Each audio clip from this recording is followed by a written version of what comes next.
Once upon a time, in the serene and tightly knit village of Umuakwa, there lived a man named Tobenna, known to everyone as Toby.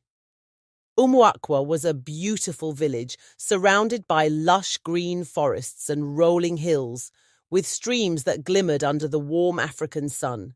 It was a community where everyone knew each other, and traditions were deeply respected. Toby was the kind of man whose looks and charm made him the center of attention wherever he went. With his tall, well-built frame, dazzling smile, and an air of confidence, he was a magnet for the young women of Umuakwa. But behind that charming facade was a man whose heart was as restless as a wandering spirit. Toby had made a name for himself as a serial womanizer. He believed his good looks and sweet tongue could get him any woman he desired. And for years, he proved himself right. He would shower women with sweet words, promises of marriage, and gifts that left them swooning, only to abandon them when he grew bored. Among the many women Toby had entangled in his web was Onuoma, a beautiful and hard-working woman who had loved him with all her heart. For 12 long years, Onuoma had remained loyal to Toby, believing his promises that they would one day get married. Toby had even gone to her family, offering cola nuts as a sign of his intentions. This act had sealed her faith in him. She had chased away many suitors, convinced that her future lay with Toby. But what Onuoma didn't know was that Toby had no intention of marrying her. In his mind, she was merely a convenient companion, a placeholder, while he pursued other women. Toby's ultimate plan was to marry a virgin, a woman he believed would be pure and loyal. He often boasted to his friends about his search for the perfect wife. "A man like me deserves the best," he'd say with a smirk. His friends, who had grown weary of his antics, often warned him that his lifestyle would one day lead to his downfall. But Toby, blinded by his arrogance, paid no attention. One day, Toby announced that he was ready to settle down. He began attending the village church, a place he had previously avoided, believing it to be the ideal hunting ground for a virtuous bride. Among the congregation was Damola, a quiet and devout young woman known for her modesty and strong moral values. Her beauty was understated but captivating, and her reputation as a virtuous woman was unblemished. When Toby set his eyes on Damola, he was determined to make her his wife. He began attending every church service, joined the choir, and even volunteered for community projects, all to impress her. His sudden transformation became the talk of the village. While some believed he had truly changed, others, like Onuoma, saw through his charade.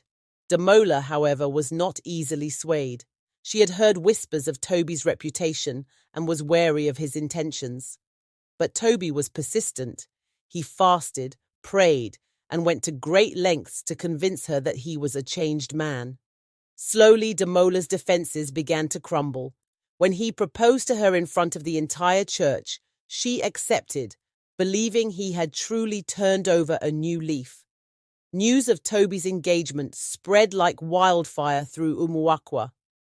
Onuoma, who had sacrificed so much for him, was devastated. She tried to confront Toby, but he avoided her, refusing to answer her calls or see her in person. When she finally managed to corner him outside his home, he dismissed her with a coldness that shattered her heart. "Onuoma," he said, leaning casually against the wall, "you were never wife material. You're just someone I passed time with. I need a wife who is pure, someone who can uphold my name and dignity. You don't fit that standard." Onuoma stood there, her body trembling with anger and heartbreak. "After 12 years, Tobenna, after everything I gave up for you, is this how you repay me?" Toby shrugged. "You made your choices. Don't blame me for them." Humiliated and heartbroken, Onuoma left the village shortly after, her whereabouts unknown to anyone. Some said she had gone to the city. Others whispered that she had moved to a distant village to start afresh. But one thing was clear.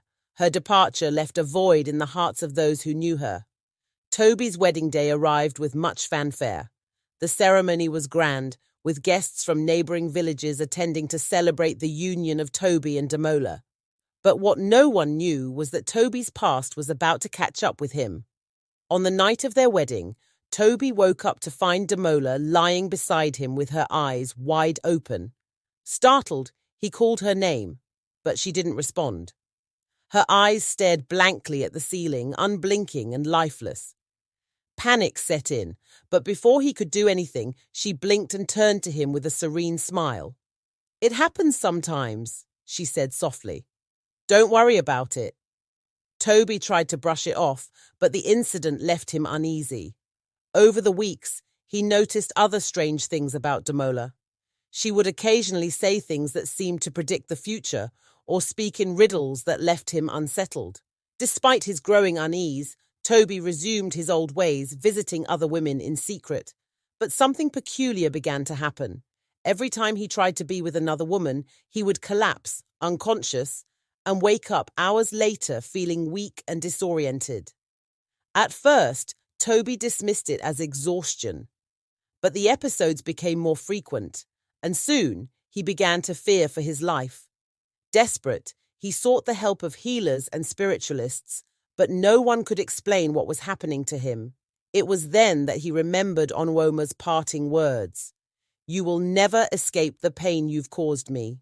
Convinced that Onuoma had cursed him, Toby set out to find her, but she was nowhere to be found. As his condition worsened, he confided in Damola, who revealed a shocking truth. "Your friend Tunde came to me in a dream," she said. "He told me what you did to him years ago." Toby's heart sank. Years earlier, he had seduced a woman Tunde loved, humiliating his friend in the process. Tunde, it seemed, had never forgiven him and had sought revenge through spiritual means. Realizing the depth of the harm he had caused, Toby sought out Tunde and begged for forgiveness.